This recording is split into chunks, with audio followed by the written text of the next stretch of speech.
All right, guys. Today we are gonna be reacting to Tulsi Gabbard on Woman in Combat. This is going to be very interesting. Let's jump in. I'm curious about what how your views developed and what they are now about the issue of women in combat. Yeah. We've opened up the military to female participation, and generally speaking, it appears that opening up avenues of participation to women has immense benefits for women if handled correctly for children. Certainly on the economic front, it doubles the pool of available talent for everyone. I know the best predictor of development in the third world is rights accorded to women, especially on the economic front. So that all looks like a good thing. But then, I have my skepticism about the practical and ethical utility of placing women on the front lines, for example, in battle positions. And there's obviously a huge disparity in physical strength. And probably an innate aggression. And that could go one way or another, because it isn't completely obvious that the most aggressive soldiers are the best, even though that might seem self-evident. Now, you've been there. So what did you conclude about the integration of women into the armed forces? What's good about that, and what's not good about it, assuming there is anything not good about it? My position on this, and this is based on my experience, is that we should have the best people for the job, whatever that job may be, the people who are best equipped, who are best trained, who have the capabilities, both, mental, emotional, and physical. And that women on their face, simply for their gender, should not be disqualified from various jobs simply because of that. I have served alongside, obviously, many men and women, people who have been very good at their jobs because of their skills and their capabilities, and others who don't have those skills and capabilities. And so whether those jobs are serving as an infantry soldier or an artillery soldier, whether you're serving in a combat unit or a support unit, what I want, both as a soldier, who I want to be serving alongside, but also I think when you look at this from a policy perspective, what we should want as a country is we need the best people who are best equipped to do the job. Not all women are best equipped to serve in a combat unit. Not all men are best. I don't know, folks. Nah. Not all women. Not all. Nah. She's just beating too much of the around the bushes. We all know females cannot be in combat. Well, you have one or two outliers, sure, but now we're wasting resources to just giving females, because we want females to be in the army. Listen, if they want to do all the different jobs, that's fine. But combat, we're talking about combat. Equipped to serve in a combat unit. Yeah. So there should not be an arbitrary standard simply based on gender, but rather set the standard. And if you meet the standard, whether you're a man or a woman, then you want the job, go get it. I don't believe so it's pure merit-based evaluation. Correct. As far as you're concerned. Correct. I guess that brings up two problems, I suppose. One is that there are physical standards set for jobs like firefighter and policeman and obviously military practitioner, soldier. And those standards, especially in elite units, are extremely high. I mean, they're high enough so most men can't manage them at all. And because of the difference, especially in upper body strength, women have a lot of stamina, but difference in upper body strength really differentiates men from women. If the physical standards are set high enough to exclude, say, 95% of men, they're going to exclude virtually all women. And then the question comes up, well, should you keep the standards? And obviously some level of physical prowess is necessary. But if the standard is 100% exclusionary on the sex front, then it raises the question of whether the standard itself is sexist, let's say, in a counterproductive manner. And so, sure. Thoughts about that? I think the question is what is the basis for the standard? I know that there are some standards that have been set traditionally, and in the military, well, this is an elite unit, so the standards must be exclusionary, so we only get the most elite people. But are those standards simply based on a concept of elitism, I guess, in this context, or are they set based on the conditions that soldiers serving in that particular unit will be likely to face? Are they based on the reality of the requirements of the job? And Am I the only one that I'm not feeling Tulsi Gabbard? I know she's being good for the Trump campaign, but it's just all this stuff about woman leading, man. It's just they have to show me more. This conversation is not doing it for me. And so if we're in a situation, and there are jobs, both in the military, as you mentioned, first responders and others, if those standards are set on a realistic assessment of what this job will require, and it turns out that, hey, 1 out of 100 women who apply actually qualifies, then so be it. You know, whatever, if there are a greater number of men who qualify, then so be it. If we have people who get these jobs who cannot do the job, then it's pointless. And it puts themselves and it puts the entire unit and mission at risk in doing so. Well, there's a measurement science that's been devoted to this for a long time. And there are actually guidelines for psychologists who do assessment, let's say, in relationship to a particular job. Some of those are enshrined in appropriate law. And then the notion is, first of all, that you have to do a job analysis, which is, okay, what is it that the people who are doing this job, who are good at it, spend the bulk of their time doing? Sure. And you can measure that, although that's not easy. For example, it's not that easy to measure the performance of a middle manager, for example, in a corporation, because the outcomes are difficult to specify.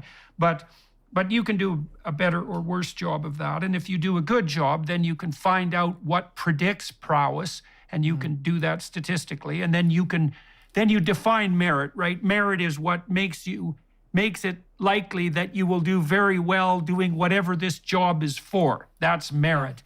And that can be handled properly. The problem is, as you alluded to, if you accept merit defined in that manner as the gold standard, then you're going to have to accept the outcome, which is that there isn't going to be radical equity at all levels of analysis in the candidate pool. And so you have to forego that. And it certainly seems, I would say, that on the left. Oh man, what are you talking about, Jordan Peterson? I love the guy, but he's just beating around the bush too much, man. I haven't received. Is it good? Are there women good in a combat unit? I think the argument of Tulsi Gabbard is like, well, she's good at it. The thing is, a lot of guys are just saying that their dynamic of brotherhoods being. It's being. How can I say this? Like, it's not the same. When you have a female in their combat group, it feels different. It feels very different. Side of things now, people are almost entirely unwilling to forego that equity outcome. I mean, even Kamala Harris, who should have known better, tweeted out a few weeks ago her support for this concept of equity. And people who aren't paying attention think that means equality of opportunity, which is not what it means at all, which is why it's a different word. It means that if the outcomes of the selection process aren't equal across all conceivable combinations of ethnicity and gender, sex, etc., that intersectional morass, then the system is by definition exclusionary and prejudiced. And that just kills merit, assuming that merit is not completely equally distributed. Now, one other question on the female front. So one of the things that's disturbed my conscience with regards to women on the front lines is that there's always the possibility that you'll fall into the hands of the enemy. And it wasn't very much fun for, let's say, British and American prisoners of war in Nazi camps in World War II, although there were some Geneva Convention arrangements that were still in place. But I can't imagine what it would be like to be a frontline woman who fell into enemy hands. That's a good question. Let's see. I mean, that's a level of absolute bloody catastrophic hell that I think that we should be very, very cautious about exposing anyone to. And so I have a proclivity to think that women are differentially susceptible to exploitation on the captured enemy front. And I don't know exactly, given credence to what you say about making sure we have the most qualified people, maybe you can ask people to face their death. I don't know if it's okay to ask them to face endless gang rape and then death. That's pushing the envelope. And so I don't know what you think about that. I imagine that thoughts of that sort must have gone through your mind from time to time. Sure. It is the most war is tragic and ugly, to say the least, and you're facing some of the most horrific conditions, which is one of the reasons why I don't support the draft, is because as a soldier, I don't want to be serving alongside anybody who hasn't made that choice to be there, who hasn't made that choice to be willing to make those. But you're never gonna have that option if a draft comes around. You see what I'm saying? As a man, I don't have that option. I have to go and fight. You know what I'm saying? Like if there's a draft, I can't say no. I have to just go. So that argument in itself is just not sitting well. Those sacrifices, not only to give up one's life in service to our country, but to face the plethora of what could be the absolute worst case scenarios. That's my perspective. And so whether it's those scenarios are facing a male or a female soldier, these are some of the things that, both the training of the practical implications, but obviously the mental preparation for how anything could possibly go bad is essential before sending troops into that situation. Okay, so it sounds like your sense is that, if people have been fully apprised of the risks, and I think we outlined the most substantive risk on the female side, if people are fully apprised of that risk and there's evidence that they actually understand what that means, which is no simple matter, that it's okay to allow them to make that choice. That is interesting. Let me see what people say, because she didn't really answer that question. The standard should never be reduced. Never. There we go. I think she's saying tighten the standard, not focus on gender. I had this conversation with friends that served in combat Korea, Vietnam, Afghanistan, Iraq, and other places, that they couldn't tell me. Every single one of them said women don't belong in combat. They can't pull their weight.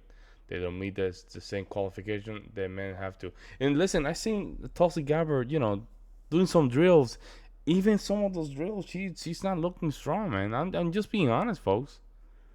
She looks okay, but she's not looking strong. The gun's still heavy. It's still heavy. Or I'm not knocking her, but it's the truth. Why she cannot say the truth on that case? I'm a paramedic with 17 years old. Turned 17 years in EMS. I'm retired because the standard for women physically was less. I am retired because the standard for women physically was less than what was required for men. I had to do all of the heavy work. Anything that took physical power or effort was mine to do. I injured both of my shoulders with this female partner. I was the first she took out, and after the third person injured by her inability to perform. Wow. She was moved out of the field work. Having a physical capable woman can be helpful, but without that ability to carry the weight of the task to delivering, someone has to get hurt. The stupidity has to stop. Yeah, and not only that, you're getting paid the same. She's not bringing that heavy lifting, but you're still getting paid the same. Talk about that. As a retired Special Forces soldier, I believe the first thing that has to change is to get rid of the separate male and female physical fitness standard. Yeah, the enemy will not discriminate. Anyone who thinks that 120, 140 pound woman will be able to defeat 210, 230 pound man is mistaken. How is that a woman going to carry a 220 pound man out of the kill zone? No, that's the thing. Man, there's a lot of comments like this, and I love what she's doing, but at the same time, let's just be honest. She has to be more straightforward. She doesn't do any favors, I love what she's doing with Trump and everything, but we have to keep it real. Let me know what you guys think. I'll see you in the next one.